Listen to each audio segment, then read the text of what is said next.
Good morning students. Today I will teach you Hindi language. This is your Hindi language book. Everybody take out your Hindi language book and open page number 10. पिछली video में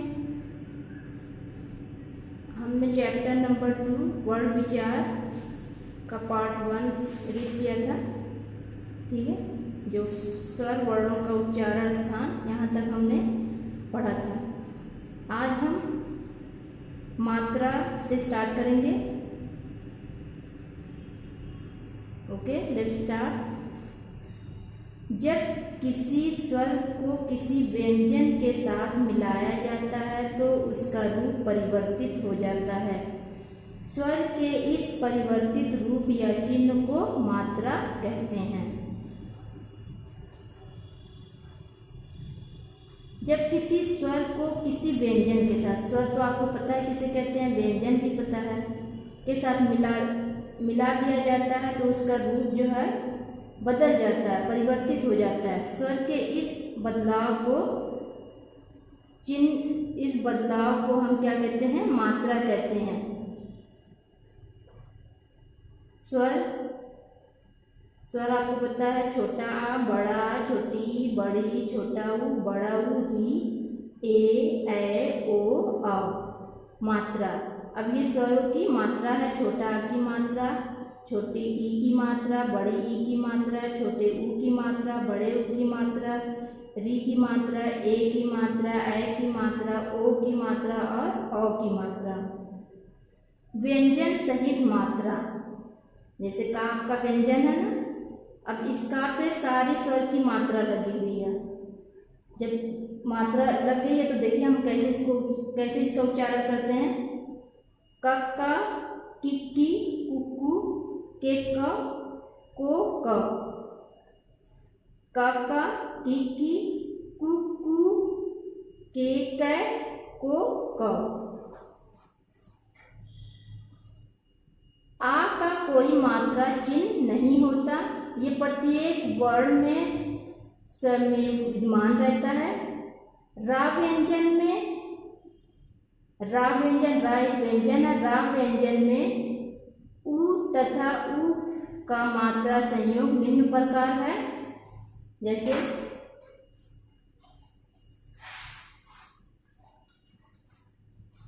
रा plus ऊ, ये हो गया आपका रू। अब इससे देखिए कौन कौन से शब्द बन रहे हैं। रुपया,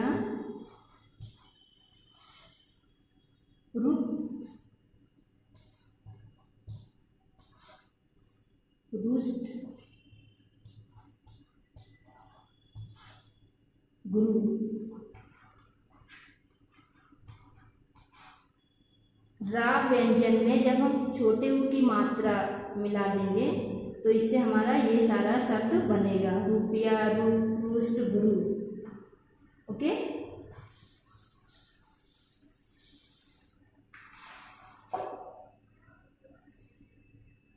इसी तरह आपका राम में जब हम बड़े ऊ की मात्रा को मिला देंगे तो आपका शब्द बनेगा रूप, रुमाल, कुरूप आदि।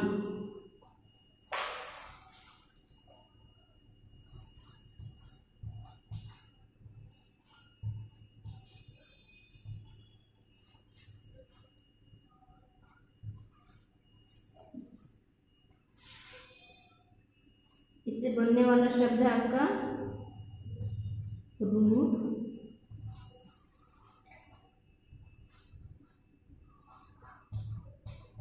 रुमाल, कुरु, और भी बहुत से शब्द बनेंगे इससे।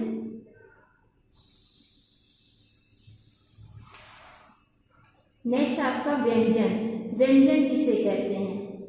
जिन वर्णों का उच्चारण करते समय वायु रुकावट के साथ मुख से बाहर निकलती है और उनके स्पष्ट उच्चारण में स्वरों की सहायता लेनी पड़ती है, उन्हें व्यंजन कहते हैं।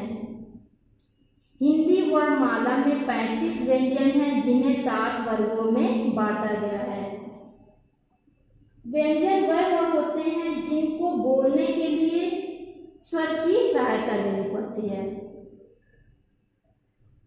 ओके, और हिंदी वर्णमाला में कितने व्यंजन होते हैं? 35 व्यंजन होते हैं, 35, जिन्हें 7 वर्गों में बांटा गया है। वर्ग यानी कि ग्रुप, 7 ग्रुप में उसको विभाजित किया गया है। यहाँ देखिए तालिका बनी हुई है। व्यंजन वर्ग, यहाँ व्यंजन के वर्ग दिए गए हैं। व्यंजन माला स्वर रहित, व्यंजन माला स्वर सहित। व्यंजन वर्ग का वर्ग, चा वर्ग, टा वर्ग, ता वर्ग, पा वर्ग। अंतस्थ व्यंजन, ऊष्म व्यंजन, अतिरिक्त व्यंजन। का वर्ग, वर्ग यानी कि ग्रुप, यानी का वर्ग में कितने व्यंजन हैं? 1, 2, 3, 4, 5, और सारे वर्ग में 5-5 व्यंजन हैं। का वर्ग इसे इसलिए कहा जाता है क्योंकि इस ग्रुप का पहला अक्षर जो है का है। इस आधार पर इसका नाम रख दिया गया है का वर्ग। का वर्ग में कौन कौन से व्यंजन आते हैं? क, ख, ग, घ, अंग। फिर दूसरा आपका चा वर्ग। चा वर्ग क्यों कहते हैं? क्योंकि इस ग्रुप का पहला अक्षर क्या है? चा है। चा, छा, जा, झ, इया। टा वर्ग, इस ग्रुप का पहला अक्षर जो है आपका टा है। टा, ठा, डा, ढ, ड़। ता वर्ग, ता, था, दा, धा, ना। पा वर्ग, पा, फा, बा, भा, मा। इसके बाद जो है आपका या, रा, ला, वा, ये आपका अंतस्थ व्यंजन है। या, रा, ला, वा, ये अंतस्थ व्यंजन है। फिर आपका ऊष्म व्यंजन है, शा, सा, सा, हा, इसे ऊष्म व्यंजन कहते हैं। अतिरिक्त व्यंजन ये है आपका। ऊपर दी गई व्यंजन माला में प्रत्येक व्यंजन के नीचे एक छोटी सी तिरछी रेखा खींची गई है, इसे हलंत अथवा हल चिन्ह कहते हैं। इसके लगने पर उच्चारण स्वर विहीन माना जाता है। ग्राहकता की सुविधा के लिए दूसरी तालिका में स्वर सहित व्यंजन माला भी दी गई है। इस तालिका में आप देखेंगे कि का से लेकर रा तक के जितने भी व्यंजन हैं, इस पे एक तिरछी लाइन बनाई गई है, इसे हलंत बोलते हैं। इसका मतलब ये होता है कि व्यंजन जो है वो स्वर रहित है, और इस तालिका में वो लाइन, तिरछी लाइन नहीं है। यहाँ जो है यहाँ जो व्यंजन है, ये व्यंजन जो है स्वर सहित है।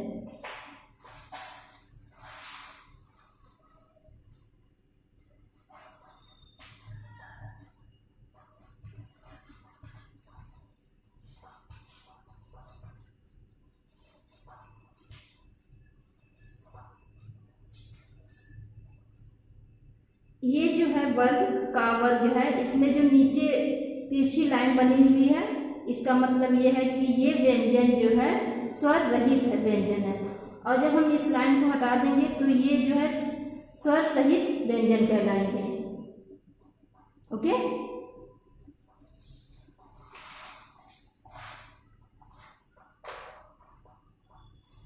नेक्स्ट आपका व्यंजन के भेद। व्यंजन के कितने भेद होते हैं? व्यंजनों को 3 भागों में बांटा गया है। नंबर 1 स्पर्श व्यंजन। स्पर्श व्यंजन किसे कहते हैं? जिन व्यंजनों का उच्चारण करते समय जीभ मुख के किसी न किसी भाग का स्पर्श करती है, उन्हें स्पर्श व्यंजन कहते हैं। स्पर्श व्यंजन उस व्यंजन को कहते हैं जिस व्यंजन को जब हम बोलते हैं तो जीभ, हमारी जो जीभ है वो मुख के किसी न किसी भाग को स्पर्श करती है, यानी उसको टच करती है, तो उस व्यंजन को हम स्पर्श व्यंजन कहते हैं। स्पर्श व्यंजन निम्नलिखित हैं। वर्ग व्यंजन उच्चारण स्थान, जैसे कि का वर्ग का, ख, ग, घ, अंग। चा वर्ग के सारे व्यंजन आएंगे, च, छ, ज, झ, इया। का वर्ग जो है क, ख, ग, घ, अंग, ये स्पर्श व्यंजन है। इसका उच्चारण जो है कंठ यानी गले से होता है। चा वर्ग चा, छ, ज, झ, इया, इसका उच्चारण जो है तालु से होता है। टा वर्ग के जो व्यंजन है ट, ठ, ढ, ढ, इसका उच्चारण मूर्धा यानी जीभ से होता है। ता वर्ग जो है त, थ, द, ध, न, इसका उच्चारण जब हम इसका उच्चारण करेंगे तो दांत।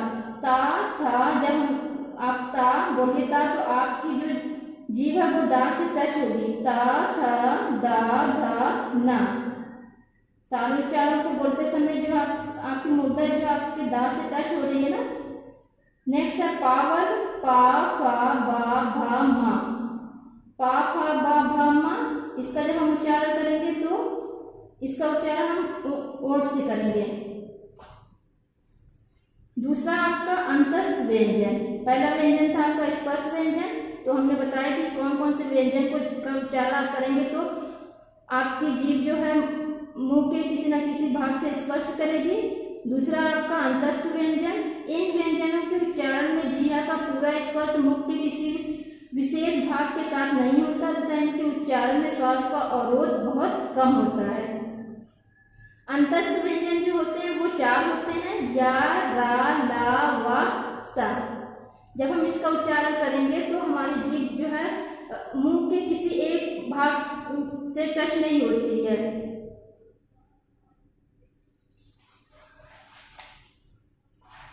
तीसरा आपका है ऊष्म व्यंजन। कुछ व्यंजनों का उच्चारण करते समय मुख से वायु तेज गति से रगड़ खाती हुई निकलती है, जिससे गर्मी पैदा होती है। ऐसे व्यंजन ऊष्म व्यंजन कहलाते हैं।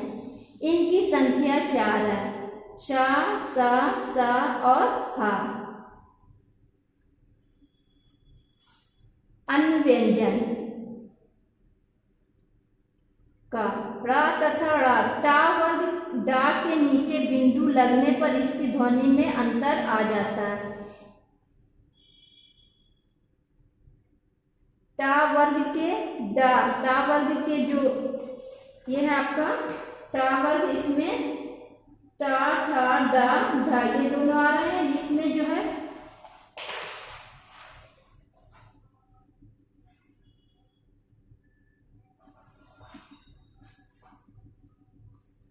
डा, ढा, ये जो है आपके टा वर्ग के व्यंजन है, डा और ढा। इस व्यंजन में जब हम नीचे बिंदी लगा देंगे तो इसका उच्चारण जब हम करेंगे तो ये बिल्कुल परिवर्तित हो जाएगा, ये ड़ा बन जाएगा।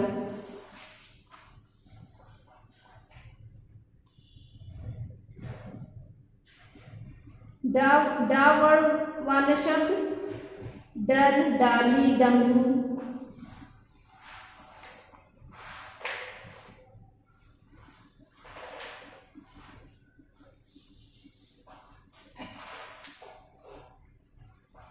डा, इससे हमारा शब्द बनेगा डर, डमरू, डाली। ओके, लेकिन जब हम इसी डा पर नीचे बिंदी लगा देंगे तो ये बिल्कुल बदल जाएगा और इससे हमारा शब्द बनेगा पेड़, सड़क, लड़ाई। ओके, इसी तरह आपका ढा है, ढा, इससे हमारा शब्द बन रहा ढेर, ढोल, ढीला,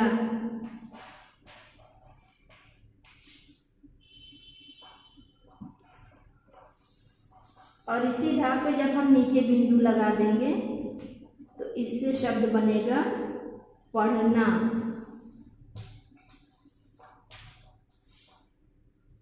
बूढ़ा,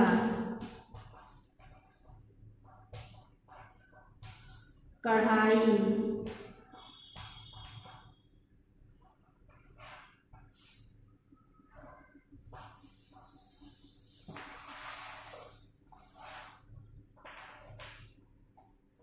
ध्यान रखिए डा और ढा वर्ड शब्द के प्रारंभ में भी आते हैं, परंतु रा और रा से कोई शब्द प्रारंभ नहीं होता। जा और जा के नीचे बिंदु लगाने पर जा लिख देने से इसका उच्चारण बदल जाता है। जैसे अंग्रेजी शब्द इज, जैसे अंग्रेजी शब्द इज का उच्चारण, ऐसे परिवर्तन से शब्दों का अर्थ भी बदल जाता है। जरा बुढ़ापा, जरा यानी कि तनिक, गज यानी हाथी, इसे बिंदी लग जाएगा जा पर, तो ये गज यानी कि कपड़े आदि की नाप। इसी तरह आपका फा और फा के नीचे बिंदु लगाकर फा लिख देने से इसका उच्चारण भी बदल जाता है तथा शब्दों में प्रयोग करने पर उनके अर्थ भी परिवर्तित हो जाते हैं। फा फन, सांप का फन, फा फन यानी एक फन होता है जो सांप का फन हम बोलते हैं, और दूसरा फन होता है जो कला हुनर जिसको कहते हैं। ओके बच्चों, आज के लिए इतना ही। अब हम आपसे नेक्स्ट वीडियो में मिलेंगे। Okay bye, see you.